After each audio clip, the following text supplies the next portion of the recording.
Je m'appelle Abdullah Öcalan et je suis né le 4 avril 1948 dans le village de Merli, situé dans la province de Şanlıurfa, en Turquie. Je viens d'une famille kurde pauvre et nous vivions dans des conditions modestes. Mon père était agriculteur et ma mère s'occupait de la maison et de la famille. Dès mon plus jeune âge, j'ai ressenti une profonde injustice envers le peuple kurde. Les Kurdes étaient marginalisés et opprimés dans mon pays, privés de leurs droits les plus fondamentaux. Cette réalité m'a profondément marqué et a semé les graines de mon engagement politique futur. J'ai poursuivi mes études et j'ai été l'un des rares membres de ma famille à accéder à l'enseignement supérieur.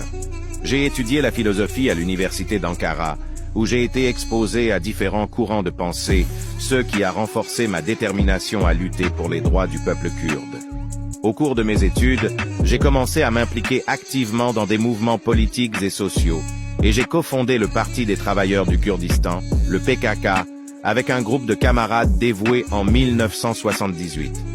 Le PKK était un mouvement de libération kurde qui cherchait à obtenir des droits politiques, culturels et sociaux pour le peuple kurde en Turquie. Nous avons mené une lutte armée contre l'État turc, utilisant des tactiques de guérilla pour défendre les droits et la dignité de notre peuple. Au fil des années, j'ai développé une idéologie appelée le confédéralisme démocratique. Cette idéologie prône l'autonomie politique des régions kurdes dans le cadre d'une fédération démocratique en Turquie. J'ai également cherché à promouvoir l'égalité entre les sexes et à reconnaître les droits des minorités ethniques. En 1999, j'ai été capturé par les services secrets turcs et israéliens. Je suis condamné à la prison à vie pour haute trahison. J'ai passé la majeure partie de ma détention sur l'île d'Imrali, où j'ai été isolé pendant de nombreuses années. Malgré cette incarcération, j'ai continué à écrire et à développer mes idées. Mon incarcération a suscité des débats et des controverses dans le monde entier.